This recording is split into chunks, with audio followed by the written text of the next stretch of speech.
Tenho a satisfação de passar a palavra ao professor Humberto Sierra.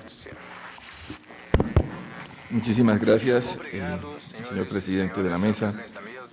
Un cordial saludo a mis colegas, al profesor y magistrado Víctor Bazán, también al ministro Gilmar Ferreira, quien es un honor compartir con ustedes en esta mesa. Igualmente, extiendo mis saludos a todos los organizadores de este evento, tanto a la organización de la formación judicial, la magistrada, muchas gracias por su invitación, la Fundación Konrad Adenauer, y por supuesto la amable invitación y el apoyo, que si no, no me hubiera, que es determinante para mi presencia, de mi querido presidente Roberto Caldas. Bien, vamos a hablar de el control de convencionalidad, pero luego de la intervención de Víctor, ¿qué puedo decir? Ya lo ha dicho todo. Pero pasa una cosa en los temas del derecho que es bien interesante. Y es que siempre la perspectiva lo hace todo.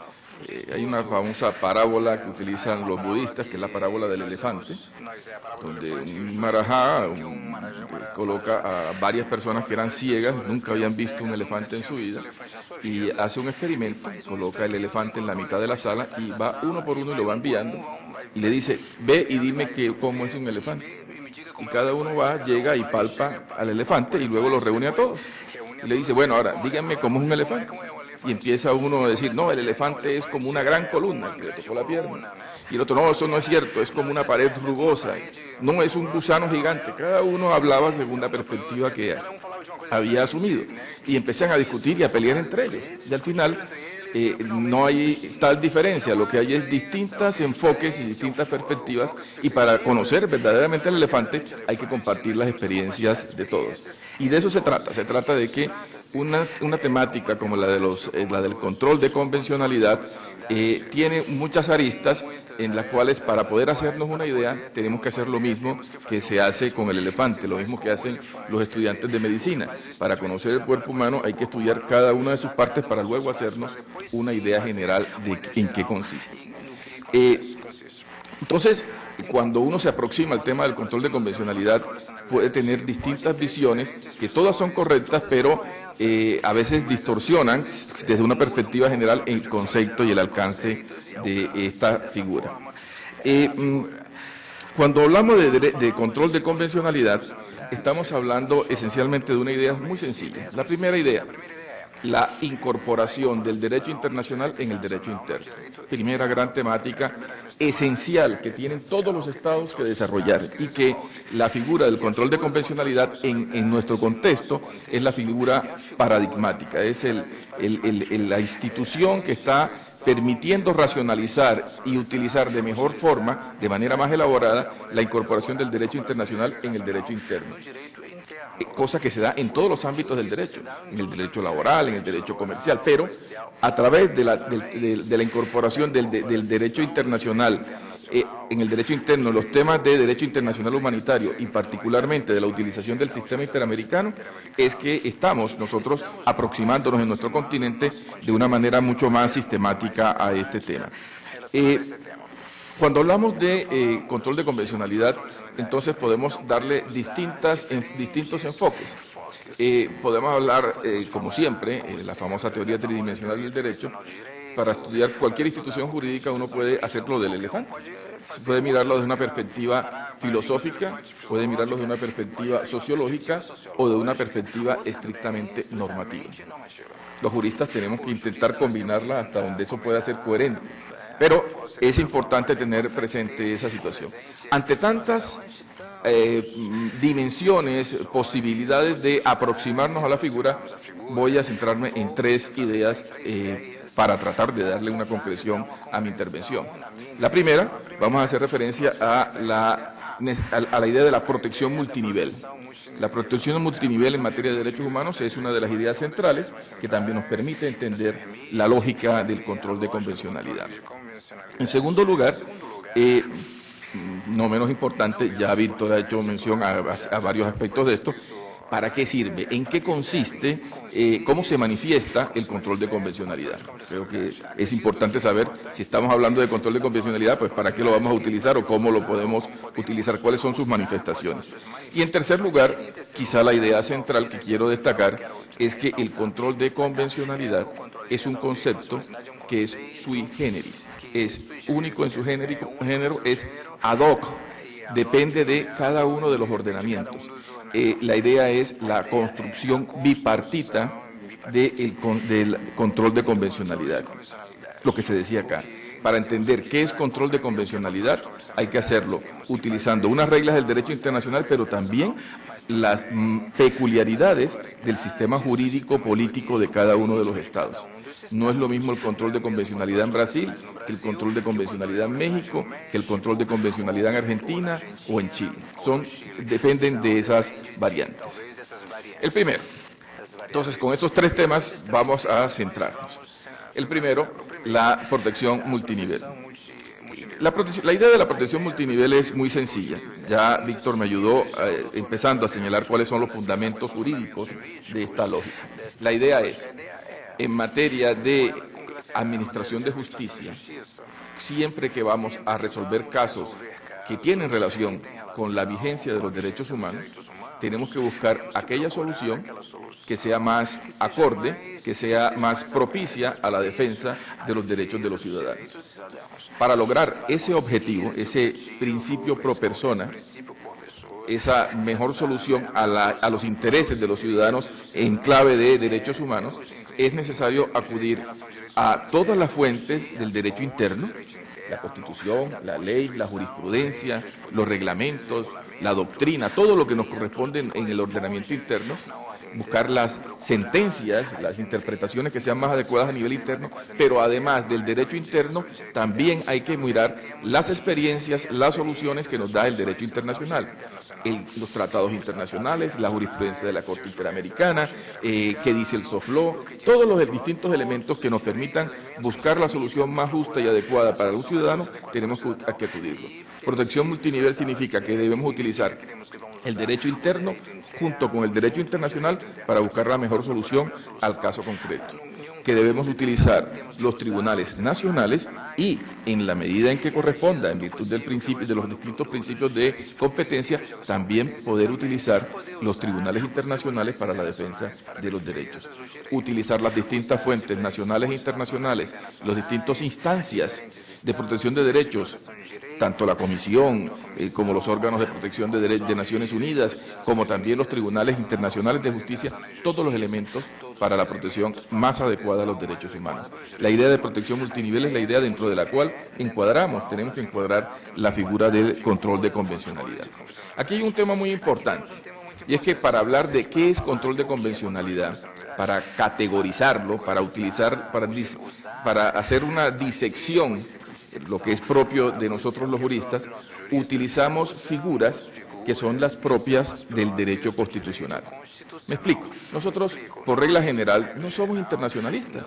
Yo estudié Derecho Constitucional y solo con el trabajo en el Derecho Constitucional me fui familiarizando con la necesidad. Hoy en día el Derecho Internacional se escapa y se mete en todos los temas y uno va aprendiendo a trabajar. Entonces, la manera como nosotros asimilamos el Derecho Internacional, y es lo que se hace a través de la Corte Interamericana, es utilizar de alguna forma las categorías del derecho constitucional para entender cómo funciona el control de convencionalidad.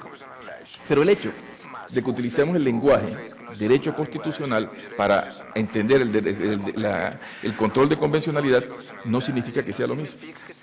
Y sobre todo, no es la clave del constitucionalismo, que es la jerarquía de la Constitución, no opera de la misma lógica ni opera como en el sistema interamericano y a nivel de control de convencionalidad.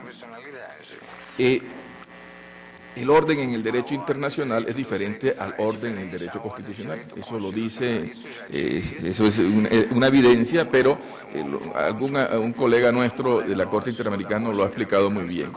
El orden en el derecho internacional y en el orden en el derecho constitucional se puede entender cuando uno va a la casa, a su casa, y ustedes entran a la habitación del adolescente. Cuando uno entra a la habitación del adolescente y uno dice, uy, todo está desordenado, hazme el favor y ordena tu cuarto. Y le dice a su hijo, no señor, aquí todo está en su sitio. Si quieres pregúntame y te digo dónde está todo. Ese es el orden del derecho internacional. No hay simetrías, pero todo el mundo sabe cuáles son las reglas de funcionamiento. No hay una lógica, no hay una homogeneidad, una racionalidad cartesiana a la hora de entender cómo funcionan las cosas. En cambio, uno va a la sala y en la sala se encuentra todo bien colocado. Se coloca el orden de los padres, ¿no? Se colocan los libros, los adornos, todo y todo limpio. Entonces, ese es el orden del derecho constitucional, con una lógica, una jerarquía, tiene que haber una coherencia entre una fuente y la otra, son diferentes.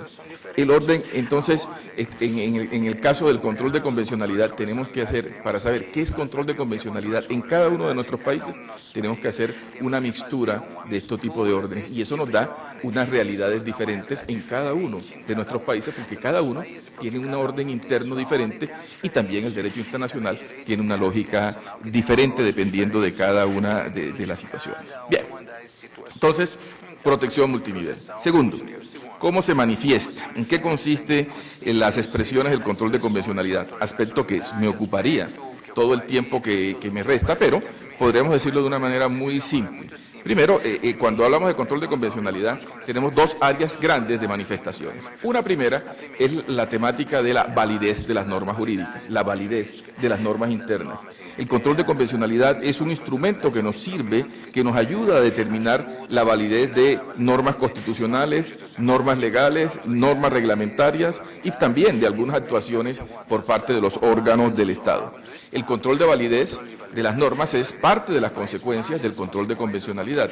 Hay un control de validez de normas internas que hace la Corte Interamericana en un caso concreto y hay toda una serie de consecuencias para los operadores jurídicos internos a la hora de hacer control de validez de sus propias normas. Es decir, los criterios de la jurisprudencia de la Corte le son útiles, pueden ser una fuente a utilizar por parte de quienes le corresponden esas competencias en cada uno de los países.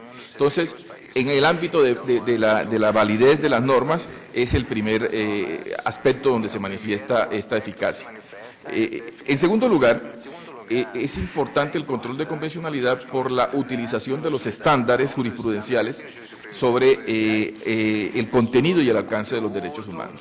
De alguna manera, la utilización, la interpretación, la identificación de los elementos de contenido y las manifestaciones de alcance, de eficacia, de validez, los límites que puede tener la aplicación de un determinado derecho, llámese libertad de expresión, garantías judiciales, son utilizadas y también pueden ser utilizadas como un insumo más en todos los ordenamientos. Aquí entonces tenemos, por una parte, lo que es el tema de las líneas jurisprudenciales que tiene la jurisprudencia de la Corte. ¿Sirve para qué? Para establecer el alcance y compartir junto con las experiencias nacionales en qué consisten los derechos, cuál es el contenido mínimo, de qué forma pueden aplicarse en determinados supuestos. Hay toda una discusión sobre si el valor de precedente de la jurisprudencia de la Corte, además del contenido de los derechos, se puede manifestar en otro tipo de ámbitos. Por ejemplo, el tema de si la manera como la Corte hace la valoración probatoria en sus procesos también debe servir de precedente en los ordenamientos internos. Que si la utilización de la figura del contexto para determinar la responsabilidad internacional de los Estados, también puede ser utilizada por las investigaciones penales internas o en general por las autoridades nacionales. Las normas sobre reparación, toda la construcción tan rica que ha hecho la Corte sobre reparación simbólica, por ejemplo, si todas esas normas también pueden ser utilizadas en el ordenamiento interno. Pero bien, validez y contenido son las dos manifestaciones que sirven para utilizar la figura del control de convencionalidad. Bien, entonces llegamos al tercer elemento, que es el elemento que decíamos es el elemento central, y es que el control de convencionalidad es una figura, es una posibilidad que nos da el derecho y que para saber en qué consiste, en cada uno de los países tenemos que mezclar dos líneas de argumentación, dos elementos constitutivos. Uno, una serie de reglas que son las constituidas desde el derecho internacional y particularmente son las que han sido expresadas en la jurisprudencia de la Corte Interamericana, que muy bien el profesor Víctor Bazán nos los acaba de repasar. Y en segundo lugar, una serie de reglas que son derivadas de las peculiaridades de los ordenamientos nacionales. Reglas que dependen del ordenamiento interno y de la jurisprudencia nacional. Es decir, que es el control de convencionalidad, depende también de cómo esté configurado el sistema de fuentes, el sistema de competencias en cada país y la jurisprudencia de sus altos tribunales. O sea, ¿qué es control de convencionalidad? Es protagonista para la construcción de este concepto los jueces y las autoridades nacionales. No es un concepto aislado que se imponga desde fuera, sino que tiene que ser construido de manera conjunta. De allí el título del evento que hoy nos convoca, Diálogo entre Cortes, porque el diálogo, esa comunicación entre la Corte Interamericana y los tribunales nacionales es lo que nos permite identificar y constituir el concepto de control de convencionalidad. Aquí una idea central. Esto de la primera preocupación que tiene la Administración de Justicia, ¿van a socavarnos la soberanía? ¿Será que hay una jerarquía de los jueces de la Corte Interamericana sobre los altos tribunales? Es un planteamiento que no ha lugar en la medida en que, si uno lo entiende metodológicamente, es un concepto, el del control de convencionalidad, que requiere ser construido por los dos niveles, por el sistema interamericano y también por el ordenamiento interno a través de la jurisprudencia de las altas cortes. No se pueden escindir y por lo tanto no se puede llegar a esa disyuntiva que es esencialmente aparente, por no utilizar otro adjetivo. El control de convencionalidad entonces requiere de una voluntad efectiva, y eso es clave reconocerlo. Tiene que haber voluntad de los jueces nacionales de compartir los propósitos del sistema interamericano. Al final, ¿de qué se trata esto? Se trata de que las autoridades nacionales, los jueces nacionales, compartan el ideario de valores que está íncito en la Declaración de Derechos Humanos, que es la Convención Americana. Que todos estemos de acuerdo en que son esenciales la vigencia de los derechos humanos para que exista un Estado de Derecho, para que podamos lograr los objetivos de bienestar general y de vigencia plena de bienestar y de derechos por parte de todos nuestros ciudadanos. Si se comparte esa lógica básica, con la que concluyó Víctor su intervención, podemos hablar y podemos establecer un diálogo, y seguro que vamos a tener que llegar a algunas conclusiones que van en beneficio de nuestros ciudadanos. El control de convencionalidad es siempre diferente en cada uno de los países por estas variantes. Siempre el derecho efectivo de un país, cómo funciona el derecho, cómo funciona el debido proceso, cómo funciona la excepción de inconstitucionalidad, todas las instituciones del derecho, cómo funciona el régimen societario de un país. A pesar de que son las mismas normas, que tienen el mismo texto en Brasil, en Colombia, en México, las realidades sociales son diferentes. Hacen que el derecho efectivo de un país siempre es producto de la interacción entre la forma y la realidad sobre la cual opera. Entonces, el control de convencionalidad es diferente porque cada uno de los países tiene un sistema de fuentes diferentes, cada uno tiene una lógica de interpretación diferente y además tienen unas realidades que, si bien son similares en nuestro entorno latinoamericano, también son diferentes en cada uno de los países. Por eso es imposible que pueda hablarse de un control de convencionalidad único, aplicado a todos y cada uno de los países. En esa lógica, entonces, miremos un poco cuáles son esas reglas, esos dos elementos de construcción del control de convencionalidad: reglas de carácter de origen internacional producidas por la Corte Interamericana y, por otra parte, las peculiaridades del ordenamiento interno. En materia de reglas del elemento de construcción del control de convencionalidad derivado del derecho internacional, lo que podemos decir es un poco repetir, y lo voy a hacer de una manera muy esquemática, lo que ya señaló el profesor Bazán. Primero, el control de convencionalidad desde la perspectiva de la Corte Interamericana utiliza una serie de fuentes. ¿Cuáles son las fuentes que utiliza? El sistema interamericano, las fuentes del sistema interamericano de protección de derechos. El elemento de contraste, el parámetro de validez que se utiliza por parte de la Corte Interamericana está, por supuesto, determinada por la Convención, pero también por lo que se denomina el Corpus Juris Interamericano, que hacen parte de otro tipo de tratados que ilustran, que se refieren, que detallan aspectos que son propios de la competencia de la Corte establecidos en la Convención Americana. La Convención de Belén do Pará, la Convención la Convención contra todo tipo de discriminación, la Convención contra la desaparición forzada, en fin, toda una serie de el protocolo, el Pacto de San Salvador, por supuesto, sobre derechos económicos, sociales y culturales. Todos son una serie de elementos que enriquecen, ayudan a entender y le dan contenido a aspectos que ya están o que surgen desde la Convención. El Corpus Juris Interamericano, a eso se le suma la jurisprudencia de la Corte. La jurisprudencia de la Corte con todas sus resoluciones, las providencias, las decisiones de la Corte también hacen parte de ese elemento, incluyendo, y se discute también, de qué manera se hace me están cambiando el tiempo, pero bueno.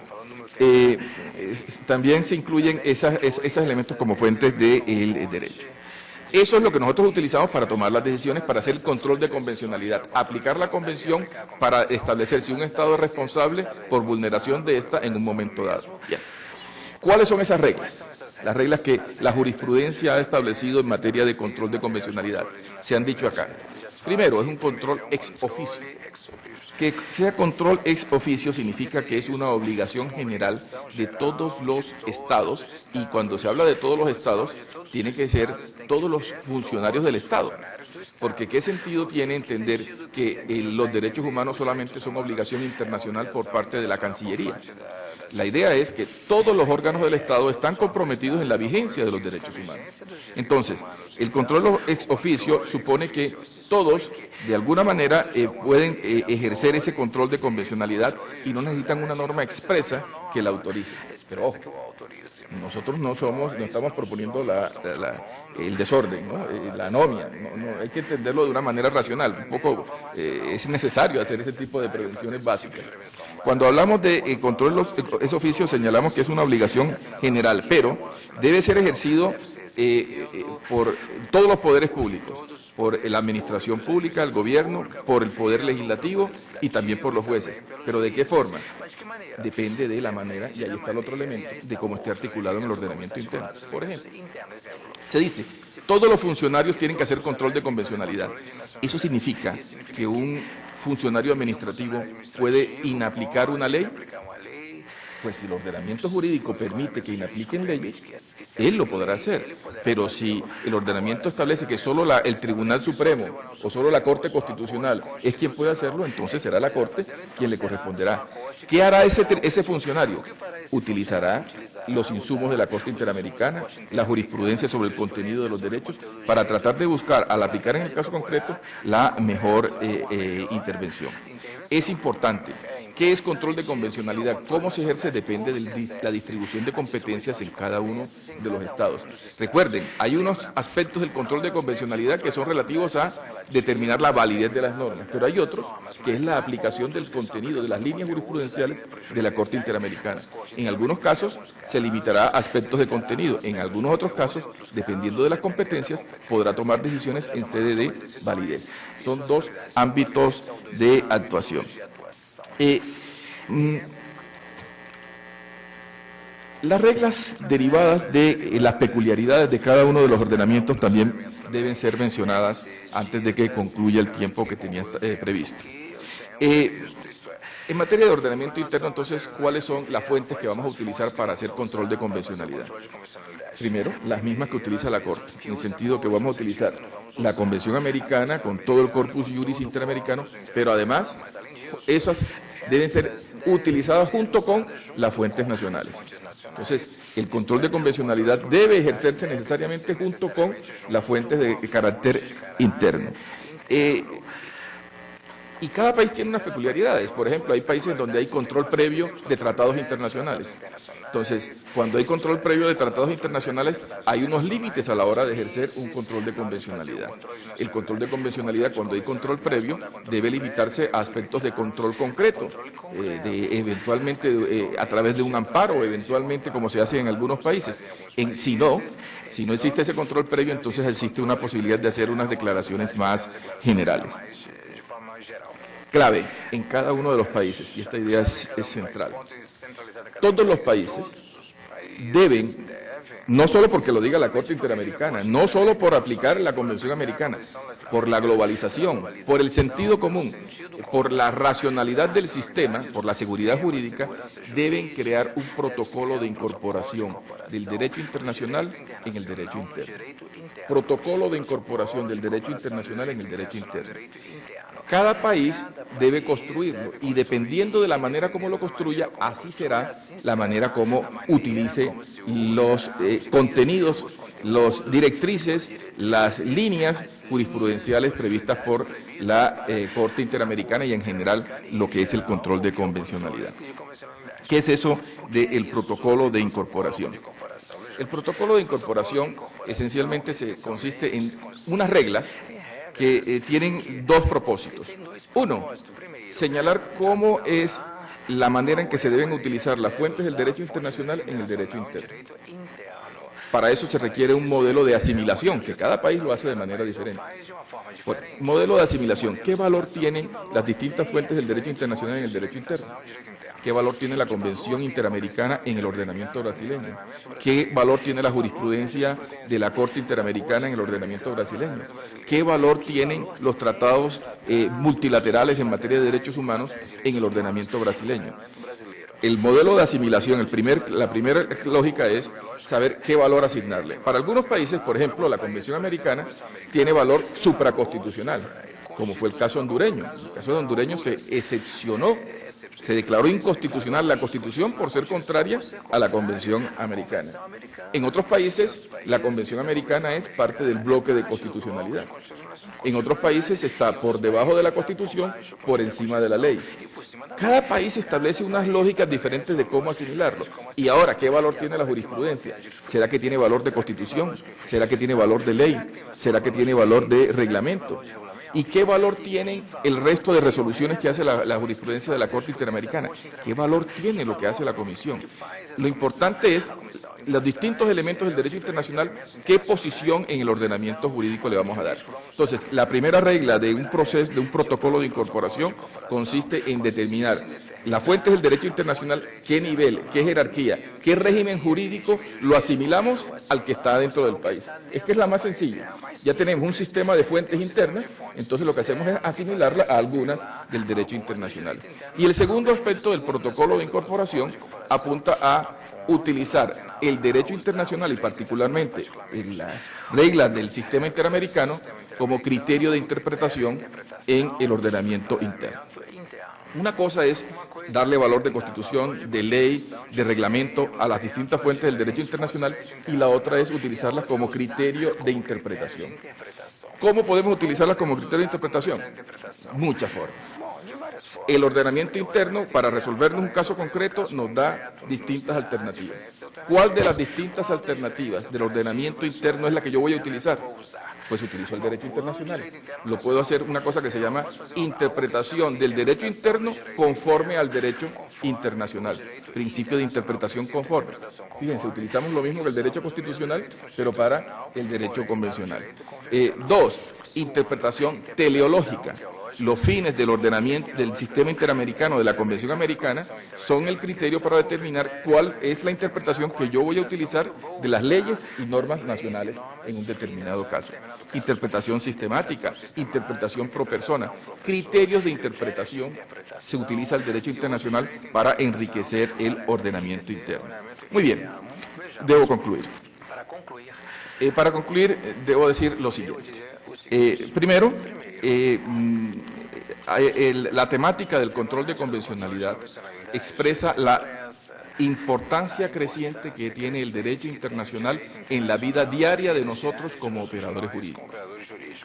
Yo era magistrado de la Corte Constitucional y esto del control de convencionalidad me sonaba, ¿esto qué? ¿Van a decirnos aquí cómo vamos a decidir nosotros? Es como una irrupción. Pero era imposible evitar en el trabajo diario la utilización del derecho internacional. En un asunto laboral se nos metían las directrices del Comité de Libertad Sindical de la OIT y uno tenía que involucrarlos y saber y darle una coherencia a la utilidad de esa fuente.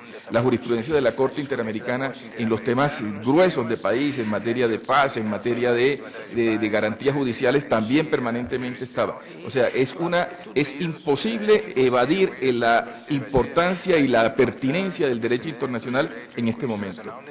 Decía Víctor, hay que conocer hoy en día el derecho internacional, a lo cual me sumo, pero además de esto, no es solamente a nivel de control de convencionalidad. Hoy en día los estados tienen que darle atención a todo lo que se hace a nivel internacional en materia de derechos humanos. Hoy en día los informes de relatores en materia de derechos humanos son elementos que puede constituir la condena de un Estado, como el Estado simplemente guarde silencio, se entiende que las puede aceptar. Tienen valor probatorio para efectos de los tribunales internacionales este tipo de decisiones. Hoy en día el derecho internacional no es irrelevante para resolver casos concretos en nuestros países. En segundo lugar, el control de convencionalidad es una figura que, no obstante, tiene dificultades, a veces hay fallos de algunos tribunales, retrocesos, siempre el contexto latinoamericano hace que solo pueda ser hacia futuro. Aquí hay un programa, que es el programa del Ius Constitucionale Comune, que Mariela se encuentra aquí presente. ¿Y cuál es la idea? La idea es que las realidades de los distintos países latinoamericanos, no obstante incluso el problema lingüístico con Brasil, son tan parecidas que un tribunal como la Corte Interamericana, que realiza unas 20 sentencias al año, sin embargo tenga una trascendencia, tenga una pertinencia y sea tan socorrido y utilizado por todos nuestros países. ¿Por qué? Porque utilizamos un lenguaje común, unas formas comunes, la de la Convención, pero también compartimos muchos elementos de realidad común. Por eso, los lineamientos que establece la Corte Interamericana no son ajenos, son bastante pertinentes a las necesidades de nuestro país, y por eso solamente puede avisorarse un futuro muy promisorio para el desarrollo del control de convencionalidad. En tercer lugar, diálogo entre cortes. El diálogo entre cortes es esencial para configurar el control de convencionalidad en cada uno de nuestros países. El diálogo judicial supone que son dos protagonistas, no es una construcción que se hace, no es un dictado de qué es lo que deben hacer los países en materia de derechos. Y esencialmente, el diálogo, más que de aspectos técnicos, es de compartir los valores y los ideales de la Convención Americana, de la necesidad de que la legitimidad del Estado esté fundada en la vigencia de los derechos humanos. Muchísimas gracias.